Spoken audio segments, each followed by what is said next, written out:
ونستغفره ونعوذ بالله من شرور أنفسنا ومن سيئات أعمالنا. أعوذ بالله من الشيطان الرجيم. بسم الله الرحمن الرحيم. عما يتساءلون عن النبأ العظيم الذي هم فيه مختلفون كلا سيعلمون ثم كلا سيعلمون. ألم نجعل الأرض مهادا والجبال أوتادا وخلقناكم أزواجا وجعلنا نومكم سباتا وجعلنا الليل لباسا وجعلنا النهار معاشا وبنينا فوقكم سبعا شدادا وجعلنا سراجا وهاجا وأنزلنا من المعصرات ماء ثجاجا لنخرج به حبا ونباتا وجنات ألفافا إن يوم الفصل كان ميقاتا يوم ينفخ في الصور فتأتون أفواجا وفتحت السماء فكانت أبوابا وسيرت الجبال فكانت سرابا إن جهنم كانت مرصادا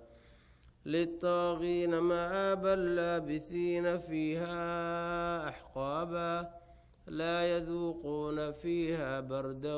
ولا شرابا إلا حميما وغساقا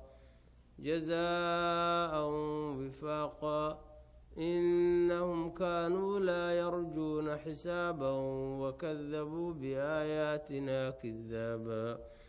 وكل شيء أحصيناه كتابا فذوقوا فلن نزيدكم إلا عذابا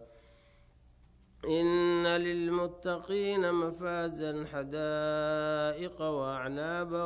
وكواعب أترابا وكاسا دهاقا لا يسمعون فيها لغوا ولا كذابا جزاء من ربك عطاء حسابا رب السماوات والأرض وما بينهما الرحمن لا يملكون منه خطابا يوم يقوم الروح والملائكة صفا لا يتكلمون إلا من أذن له الرحمن وقال صوابا ذلك اليوم الحق فمن شاء اتخذ إلى ربه مآبا إنا أنذرناكم عذابا قريبا يوم ينظر المرء ما قدمت يداه ويقول الكافر يا ليتني كنت ترابا. إن الحمد لله نحمده ونستعينه ونستغفره ونعوذ بالله من شرور أنفسنا ومن سيئات أعمالنا من يهده الله فلا مضل له ومن يضلل فلا هادي له وأشهد أن لا إله إلا الله وحده لا شريك له وأشهد أن محمدا عبده ورسوله يا أيها الذين آمنوا اتقوا الله حق تقاته ولا تموتن إلا وأنتم مسلمون يا أيها الناس اتقوا ربكم الذي خلقكم من نفس وخلق منها زوجها وبث منهما رجالا كثيرا ونساء واتقوا الله الذي تساءلون به والأرحام إن الله كان عليكم رقيبا. أما بعد فإن خير الكلام كلام الله وخير الهدي هدي محمد صلى الله عليه وسلم وشر الأمور محدثاتها وكل محدثة بدعة وكل بدعة ضلالة وكل ضلالة في النار. أما بعد إن شاء الله برنامج كان وهذا دروسا آخرين دونا waxay ku saabsan tahay tafsiiru juz amma tafsiirkeeda oo bacd al-ikhwa iga codsadeen in maaragtay la akhriyo oo dadka loo sajilo si looga faa'iideysto. marka insha Allah waxaan dariiqadan ku akhrin doonaa insha Allah taala adig ilaa usbuuc ilaa ama ka yaraan ku akhrin doonaa insha Allah minkii maqra iyo wax la jira deeno suurta gasho Ilaahay raahdo. ulajeedaduna waxa weey in juskan oo quraanka ugu hooseeyo marka la xifdinayo la barto in dadka la fahamsiyo macaanidiisa. marka dariiqada aan qaadi doono insha Allah taala waa dariiqo aadna aan u faahfaahsanayn oo maartay aad u badnayn maartay dadka wareersan ahayn aadna aan u gaabnayno mutawassida oo dhexdhexaada oo insha Allah dadka bilowga ama dadka wali aan tafsiirka aragna ay ka faa'iideysan karaan dadka iyaguna aqoon talana insha Allah taala ay maartay wax ka faa'iideysan karaan insha Allah taala oo qofkii musawihiisa hoosay iyo ko sareeyaba insha Allah faa'iido macaan oo ka heli doono insha Allah taala marka juskan amma badana suwarkiisu waa suurad makki ah suwar makki ah quraanka makka ku soo degay quraankana waxa loo qaybiyaa makki iyo madani marka makki waxa la yiraahdaa nabiga kaleey salaatu wasalaam markii la soo bixiyay ilaa intuu maka jooga 13 sano ahayd quraankii ku soo degay waqtiga makki baa la yiraahdaa walow asagoo safar iyo meelo kale u socda ku soo degay markii uu nabigu soo haajiray madiina oo u soo haajiray walow xataa dariiqii oo madiina ku soo socday oo hijradaha ku soo degay ama asagoo meelo kale tabuuk iyo meelo kale u socdo ama xataa yaani maartay sulhul hudaybiya asagoo maka u dhow ama umratul qadaa asagoo maka jooga ama hajjatul wadaa asagoo maka jooga ama fatxu makka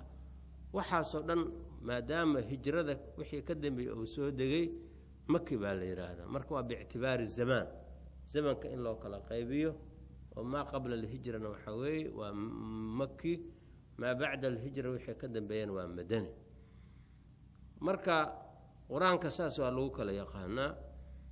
mawduucaadka lafteeda makkiga madaniga waa lagu kala soocaaho quraanka makkiga badana waxa u badan yahay inuu xoog oo saaro tawxiidka in la qariro ilaahay subhanahu wa ta'ala cibaadada inuu xaq u leeyahay oo mushrikiintu ayagu aqoonsanaa ilaahay inuu rabbi yahay koonkan oo abuuray way qirsan yihiin laakiin waxay diidanayeen in cibaadada kaligiis loo gooniyo marka taas la niqaasha waxa la tusinaya maadaama Allah oo rabbi yahay inuu cibaadada kaliga astaahilo wixii Allah ka soo hor oo la caabudo inay baadil tahay oo shirkito lagu cadaab mudanayo waxa kale oo mushrikiintu ay aad u beenin jireen bacthiga iyo soo bixinta in aakhira la soo bixinayo oo la xisaabtamayo oo dadkii wanaagsan maarta jannadii ay ku mudanayaan dadkii xunna ay maanta ma arkaysa ay naartii ay ku mudanayaan marka bacthigaas ay aad u beeniyeen marka quraanka makkiga aad wuxuu xoog u saaraya in bacthiga oo xaqqa soo bixinta inay aakhira jirto waxay gaaladu inkirsanayeen nabinimada inuu nabigu xaq yahay kaleey salaatu wasalaam waxa lagu soo dejiyay oo quraanka ay waxyigan ay xaq yihiin taasna way diidana waxay leeyihiin nabi ma tihid waxa maanta ma arkaysa waxa maartay lagu soo dejiyana waxa waaye maartay waa waxaan waxba ka jirno quraafaad adiga aad maamulanayso asaadiirul awwaliin taasna quraanku waa ka jawaabaya wuxuu taqriirinaya nabigu inuu nabi xaq u yahay kaleey salaatu wasalaam waxa lagu soo dejina quraan xaq ay yihiin oo kutubtii hore ku yaala sifaadkiisu oo ahlu kitaabka iyo waxa soo dhan ay yaqaaniin oo maanta ma arkaysa ay garanayaan ama quraanka madaniga badana aad wuxuu uga hadlaa wixii ahkaamta iyo shariicada la mujtamaci muslimka oo asaasmay wuxuu u baahan yahay shariico iyo qawaaniin in loo dejiyo iyo ahkaamta cibaadaadka sida salaada ahkaamteeda iyo soonka iyo xajka iyo jihaadka iyo waxyaalaha soo dhan mawaarithi xalaash iyo xaraamti ayuu kala soocaya quraanka madaniga badankiisa wa in kaan mawaadiicda quraanka makkiga oo ka hadlay oo tawxiidkii iyo nabinimadii iyo maartay qiyaamihii intaba ka hadlo laakiin jazakallahu khayr mawaadiicdaas marka xoog badan wuxuu kale quraanka oo aad uga hadlaa madaniga munaafiqiinta iyo hagartooda sababta munaafiqiintu waxay ahaayeen dad xun mujtamaci madaniga ku abuurmay marka diinta islaamka iyo muuminiinta iyo nabiga kaleey salaatu wasalaam hagardaamo iyo maartay lugooyo ku ahaa marka dadkaas ayagana lugooyadooda iyo xumidooda in banaanka loo soo saaro oo maartay la kashfiyo oo banaanka loo soo saaro ayuu marka uu ka hadlay waxa kale quraanku ka hadlaya ahlu kitaabka oo dadka hore kutubta la siiyay yahuudiya nasaarada oo ayaguna nabiga beeniyay ayagoo iska dhigay dad aqoon iyo cilmi leh nabiga maanta ma arkaysa iyo diintiisaba ceeb ku arkay oo dad isla weyn